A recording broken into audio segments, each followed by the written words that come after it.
This is the news for the headlines. Bolstering ties between UNICEF and the Gambia for improved child welfare tops the agenda at a meeting between the foreign minister and the local UNICEF boss. Canifing Municipal Council signs a €2.2 million contract with an Italian firm for the construction of the massive backwater dump site.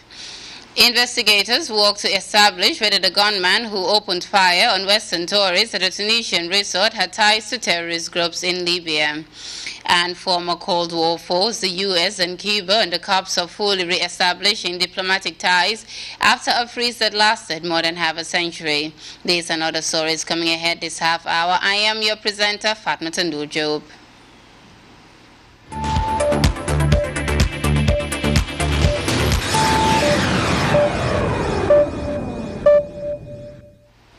The President of the Comoros, Dr. Iklilu Janini, has sent Ramadan greetings to the President, His Excellency, Chair Professor Alhaji Dr. Yahya AJJ Jame Babili Mansa.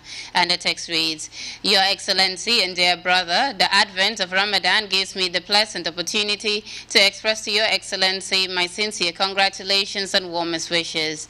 May this holy month bring good health and much happiness to you, your honorable family, and brotherly people of your country. May Allah Almighty accept our fasting, strengthen our faith in Him, and our common solidarity for peace, prosperity, and development. While praying that Almighty Allah protects you with His great mercy, please accept, Your Excellency and dear brother, the assurances of my highest consideration. The Secretary General, Gambia Maritime Workers Union, Elijah Babakar Cole, has also felicitated the Gambian leader, and the text reads, Sir, may I please join the rest of the Muslim Ummah in the Gambia and the world to once again pray for us to all witness a blessed, peaceful, and well-rewarding month. May Allah, the Almighty, accept our prayers during the month of Ramadan. Continue to guide and protect Your Excellency and the Force family. Grant you long life, success, peace, and stability for many more years to come. May Gambians remain united in support of your visions. The message concludes. Meanwhile, the Office of the President hereby informs all government ministries, departments, public and private enterprises wishing to inaugurate or break grounds for new projects and initiatives on the occasion of the 24th anniversary celebrations of the July 22nd Revolution to kindly contact the National Organizing Committee at the Office of the Vice President and submit details. All submissions should be made before the 8th of July 2015. Legislators and staff of the legislature on Wednesday handed over produce from the legislative body's Juronko farm to the Vice President and Minister of Women's Affairs. The 128 bags of paddy rice are meant for the head of state. Etienne Silva tells us more on that. In another show of solidarity with the Gambian Leaders Vision 2016 initiative, deputies and other staff of the National Assembly under the leadership of Honorable Abdoulaye Bojang donated 128 bags of paddy rice to the Vice Presidency for onward transmission to President Chair Professor Alhaji Dr. Yahya Jame Babili Mansa.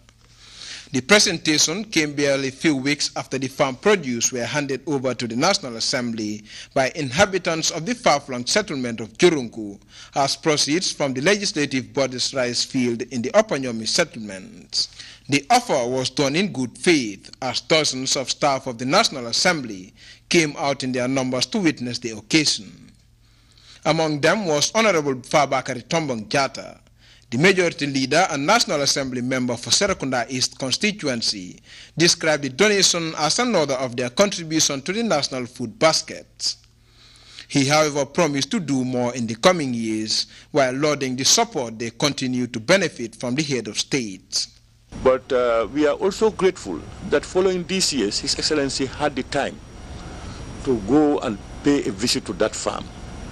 And we are heartened and gladdened that he appreciated the farm and even went further to give them farming equipments like tractors and all these things, which we appreciate.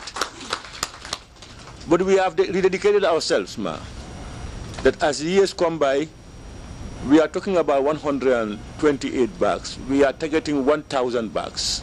Also representing Chief Momodu Chati Cham, who is at the time of the presentation engaged in a similar development at the President's home village, Alhaji Tombong Sise and Jija Drame, expressed gratitude to be part of what they call a positive development. Being the only recognized legislative body in the globe embarking on agriculture, the leadership of the institution said their participation to the National Back to the Land call is one of the many ways they undertook to fight against poverty. Why should it be the role of only the president and the vice president every day to be talking to the people of the country about changing attitudes, about working towards seeing that you are able for yourself? This is why we thought the president has spoken for close to 15 years, and we thought as members of one government, our role should also be complementary to that of the president and the executive, to getting closer to the people so that they know what the ambition of the government is and we influence them to follow. The Works Minister, Honorable Balagaba Jahumpa, who is also responsible for National Assembly matters, was not surprised with generosity deputies extended to the presidency. He further took time to hammer home the importance of the Back to the Land clarion call. Vision 2016 is not an APRC agenda. It is a national agenda. Although His Excellency President Yahya Jammeh Babili Mansa will live and die for the APRC, we also, as vanguards of the July 22nd revolution, will also live and die for the APRC. But Vision 2016 agenda is a national issue. Taking delivery of the over 100 bags of rice on behalf of President Jammeh Babili Mansa, Vice President Jai Sedi profusely thanked donors for pouring their hearts out to the Gambian leader. Madam Jai Sedi also recognized the legislative body's contribution to the National Food Security Campaign, but not without urging them to do more. The country's number 2, however, ended her statement by renewing her call for Gambians to continue rallying behind the APRC party, conscious of the proximity of the next year's election. The donation, which came few hours after what was the first heavy downpour in most parts of the country, donors argued has signaled a positive beginning of what could be a successful rainy season this year. Echan Silva, GRTS. Ways of strengthening the UNICEF Gambia partnership for improved child welfare was the main point during a closed-door meeting between the local UNICEF boss and the Gambia's foreign minister. Sarah Baisolo Nyanti, who recently commenced her tenure as UNICEF representative, was at Nene McDougall's office to deliver her credentials. Mrs. Nyanti later spoke to GRTS, and here's an excerpt. It's an official call, actually, to present my credentials to the government of the Gambia, in line with my appointment as the UNICEF country representative to the Gambia. What we discussed very briefly was the fact that my tenure here, my focus will be on ensuring that we build upon the gains that already have been made in terms of the fulfillment of the rights of children. We talked about some of the very good indicators, human development indicators that exist for education, for enrollment of children in school, for completion, health services, routine immunization, some of the good indicators, and we looked at how we can make them better. So the discussion was around the fact that my focus will be on building on what already has been achieved by the government of the Gambia with support of partners, and ensuring that we play our role, looking at our comparative advantage, to support the fulfillment of the rights of children, for all children, including those who are further away from institutions and with less access to institutions. Do you, as the new representative, do you think there is any area specifically that you think more should be done in terms of providing welfare for children? Well, one of the things we discussed was the fact that the government's social protection agenda is very robust, and that's an area of interest for UNICEF in terms of the provision of social safety nets, and we would like to see that strengthened to ensure a deeper equity focus and equity lens. We talked about the issue of nutrition and how we can strengthen the nutrition interventions.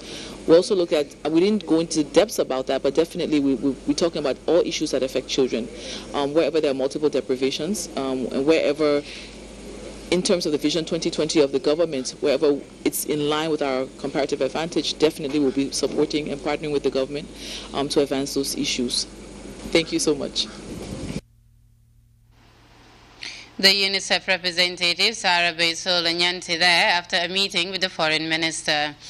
The FAO Banjul office, in partnership with government, has organized a day-long inception workshop on the theme Adapting Agriculture to Climate Change in the Gambia.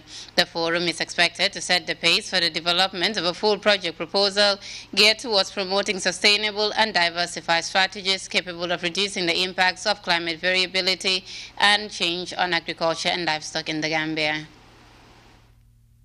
They are key actors from the agriculture and livestock sectors gathered for an inception workshop on adapting agriculture to climate change in the Gambia. The FAO Gambia government project aims at supporting the implementation of immediate adaptation practices to climate change through diverse and livelihood strategies. FAO officials say the project is in line with their institution's country framework on building resilience and climate change adaptation. Climate change and food security is one of the major concerns topping the international agenda.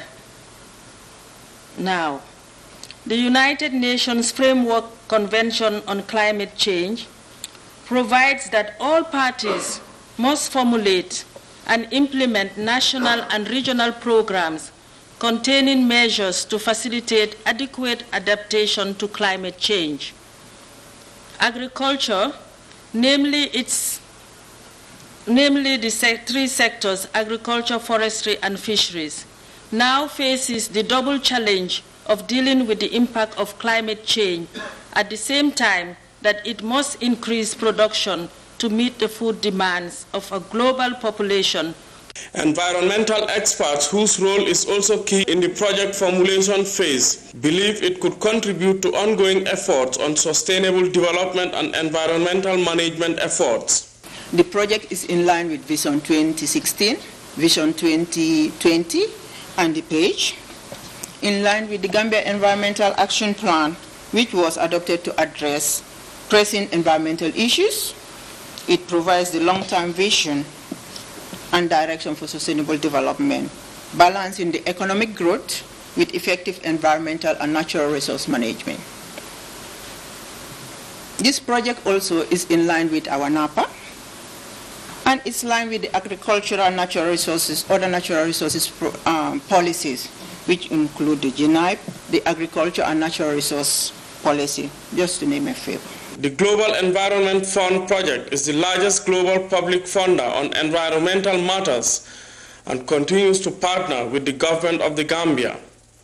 Trade economists are also calling for greater attention to climate change issues, as effects of climate change have severe impact on production and export trade. The Ministry of Trade, Industry, Regional Integration and Employment is pleased to be associated with this project in terms of its linkages to environmental protection issues. In the discourse of international trade, attention is given to the protection of environment and trade promotion. The trading systems, so as the ministries of trade, are very aware of the impact that trade policies can have on our environment, especially in relation to our industrialization process.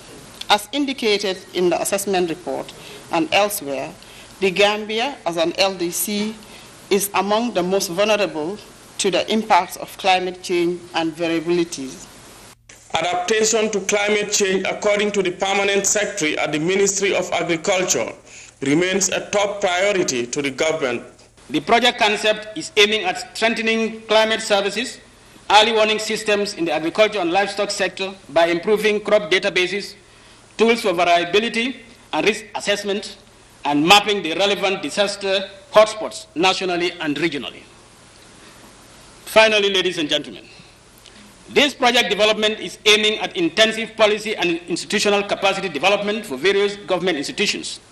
However, the target is for institutions implicated in the not business as usual intervention, but in innovative actions and practices that explicitly address climate change concerns, building adaptive capacity and increasing resilience. The broad spectrum of participants is expected to discuss and draw a roadmap for reducing the impacts of climate variability on the two most affected sectors of the economy, agriculture and Livestock. Samuel Ba, GRTS. That was a report by Samuel Ba.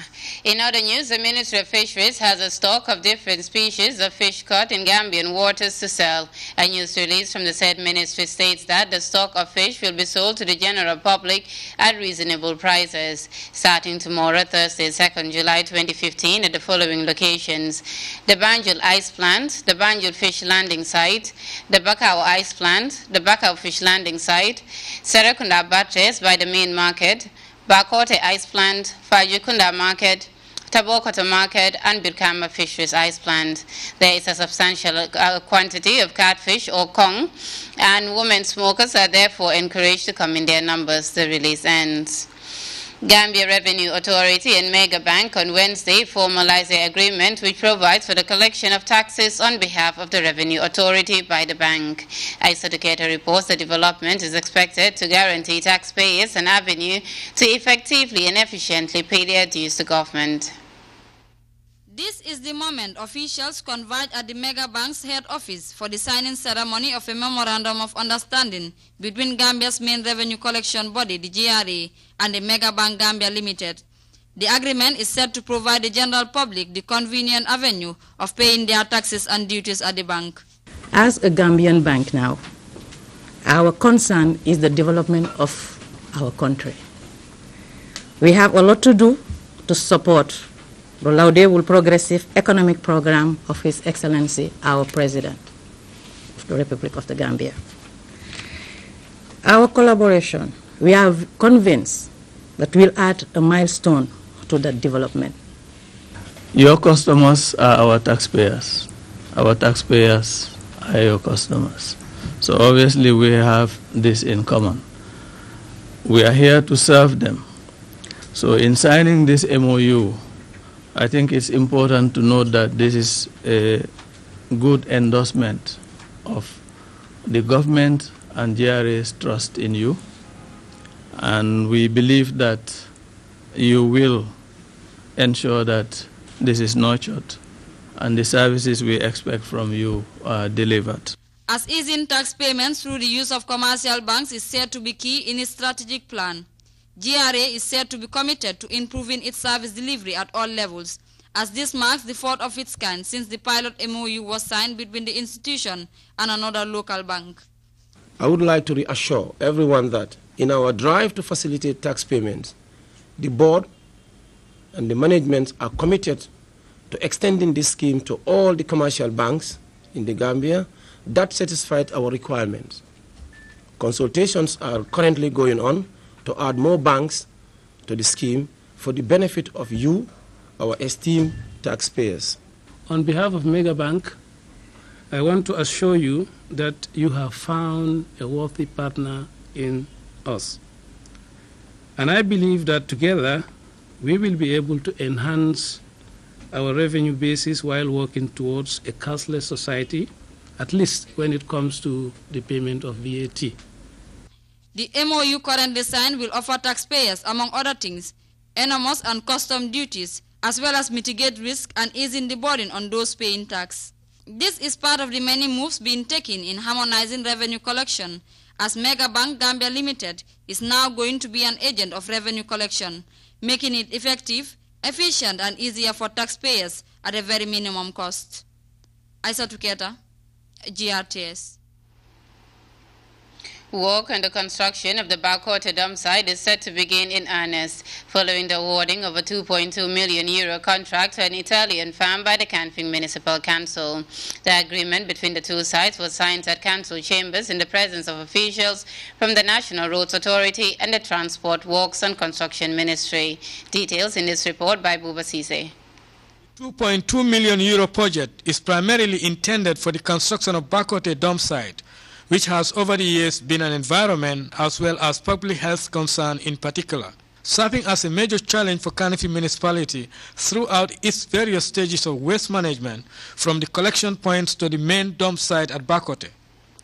This construction, as revealed, will involve the supervision of the Ministry of Transport, National Roads Authority, NRA, and Canifing Municipal Council. The contract would be supervised by the NRA together with the Ministry of Transport, Works and Infrastructure, in collaboration, of course, with the KMC being the client.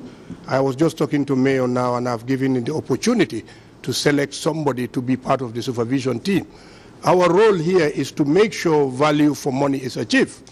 The permanent secretary at the Ministry of Transport says management of refuge is a global concern. Abdullah Usman Kamara, however, commends the country's leadership for the involvement in addressing the problems of people.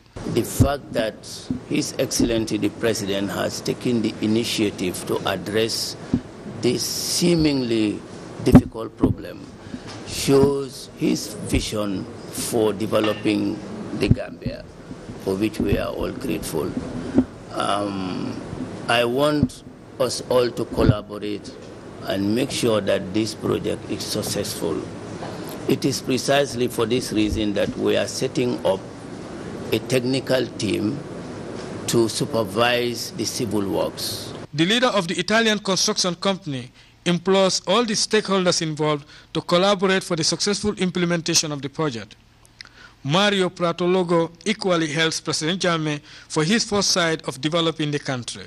It is special to us because, as you may know, the project has come to address one of the most pressing problems of our municipality, for which my council has spent enormous amount of money and made endless efforts in the search of lasting solution with minimal success to date.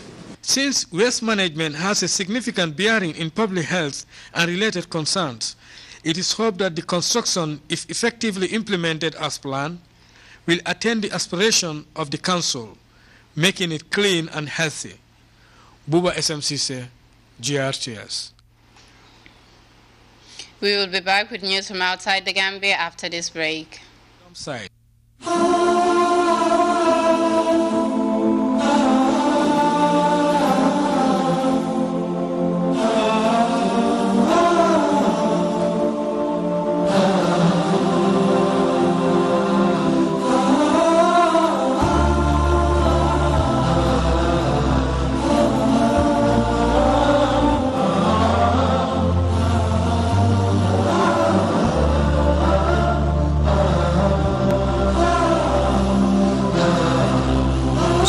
tedduɗo on ari si tawi rafala tawede kiw ramadan service windu ramadan maɗum fast nuddaka 330 fi ñallanga si tawi ko lewru ndum fof windu ramadan maɗum fast nuddaka 332 si tawi rafala tawede e kiw prayer service windu prayer ma sala nuddaka 330 fi ñallanga si tawi rafala en tawede lewru ndum fof windu prayer maɗum sala nuddaka 331 kiwsel no duwano sumaye wonduɗo e barke QCell, Sunubus, the Gambia's quality network.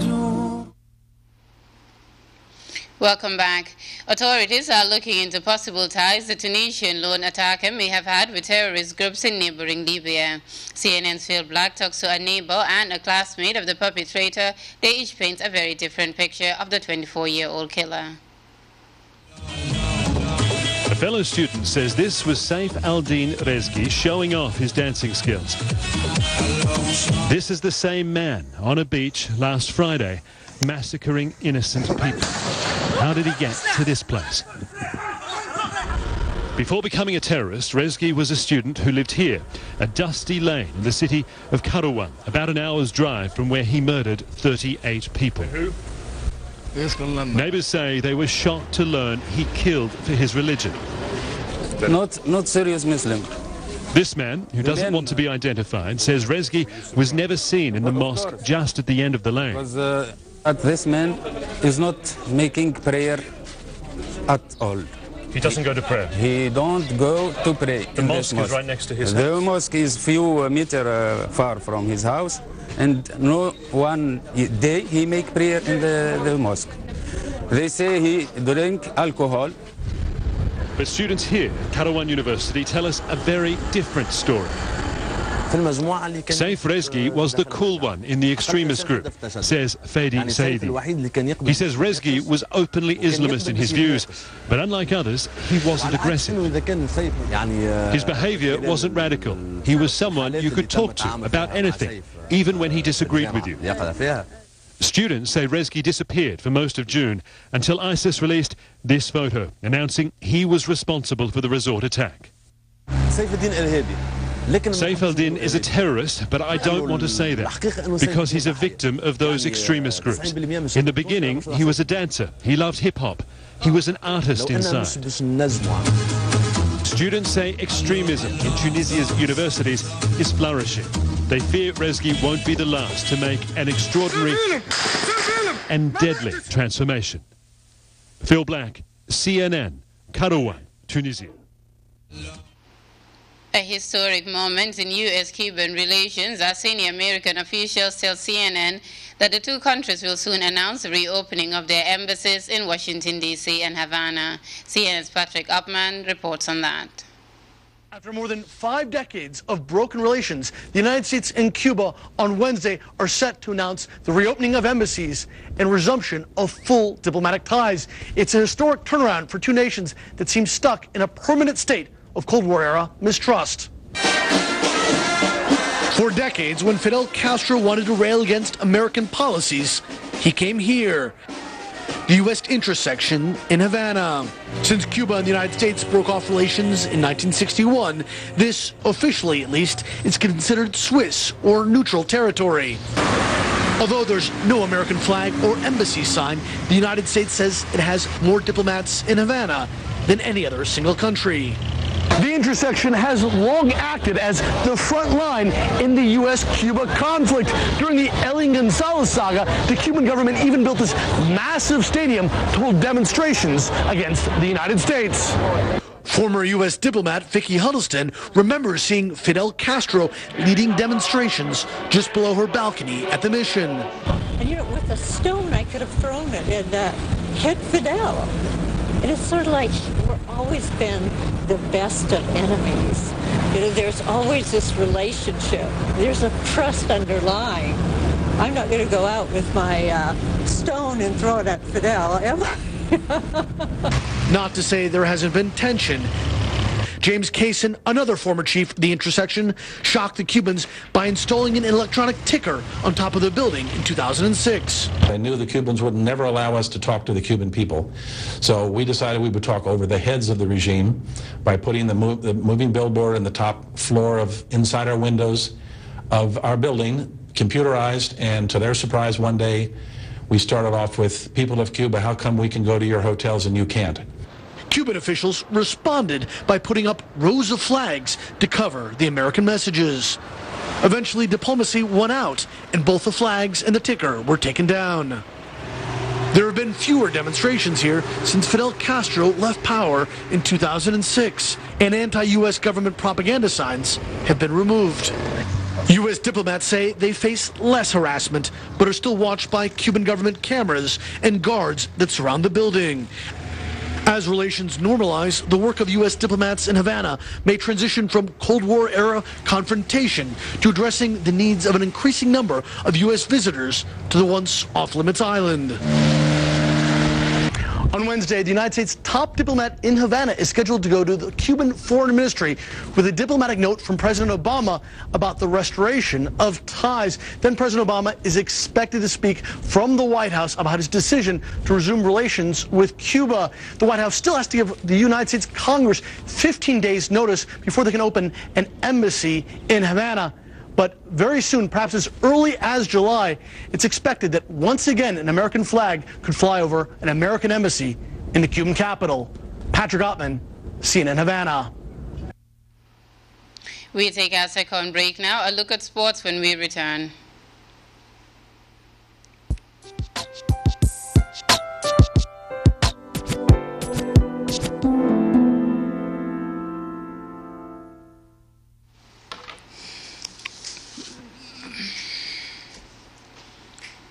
It's time for the weather report from the Central Forecast Office.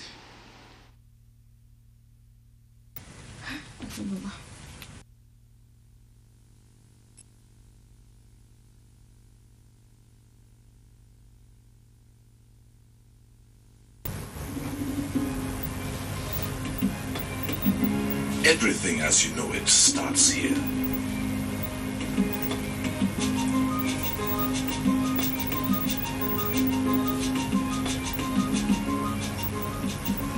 That simple promise of a harvest after planting is nature's service to the community that you and I are a part of.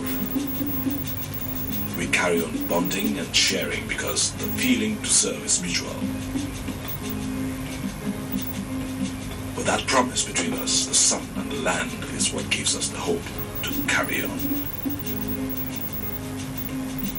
And as it was in the beginning, we started with a belief to serve.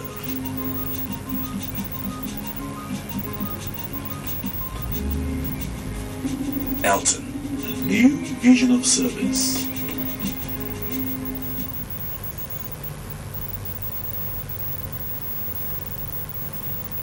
Hello there, wonderful viewers. Welcome to the weather segment.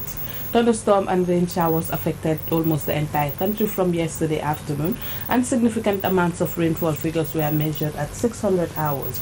Basa recorded the highest rate, 73.7 millimeters. Sapa recorded 58.7. Jenjamburi Fatoto recorded 40.2 and 20 millimeters respectively. Yunum recorded 9.6. Kawur 5.6 millimeters. And Sibano recorded the least with 3.2 millimeters. The satellite picture indicates convective activities over Nigeria, the central and eastern parts of Africa. There is also a cell over Guinea-Senegal border, which will persist in the next 24 hours.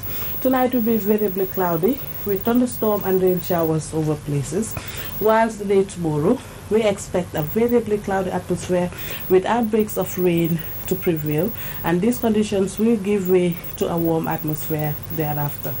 Winds will be westerlies over the coastal areas, while southwesterlies over the inland areas. The speed will vary between 5 and 20 kilometers per hour. Temperatures across the country from Greater Banjul, it will vary from a minimum of 22 degrees Celsius to a maximum of 33 degrees Celsius. West Coast and North Bank will experience similar conditions, and it will vary from 24 to 34 degrees Celsius. Lower River will vary from a minimum of 25 to 35 degrees Celsius, whilst the rest of the country will vary from a minimum of 26 degrees Celsius to a maximum of either 36 or 37 degrees Celsius. Low tide will be 0.2 meters at 3 a.m. and 0.3 meters at 3 p.m. High tide will be 1.7 meters at 9 a.m. and 1.6 meters at 10 p.m. Waves will vary between 0 to 1 meter, northwesterly swells. The sun will rise at 22 minutes to 7 in the morning and will set at 21 minutes to 8 in the evening. Thanks for watching, and from the Central Forecast Office, I am Hadijatu Abdul Hakim. And before we take leave of you, a recap of today's main stories. Bolstering ties between UNICEF and the Gambia for improved child welfare topped the agenda at a meeting between the foreign minister and the local UNICEF boss. Canifing Municipal Council has signed a €2.2 million contract with an Italian firm for the construction of the massive backwater dump site. Investigators are working to establish whether the gunman who opened fire on Western tourists at a UNICEF resort at a Tunisian resort had ties to terrorist groups in Libya. And former Cold War foes, the U.S. and Cuba, are on the cusp of fully re-establishing diplomatic ties after a freeze that lasted more than a decade. That was all in this edition of the news. Thanks for the pleasure of your company. Do stay with us. I am your presenter, FATOUMATA.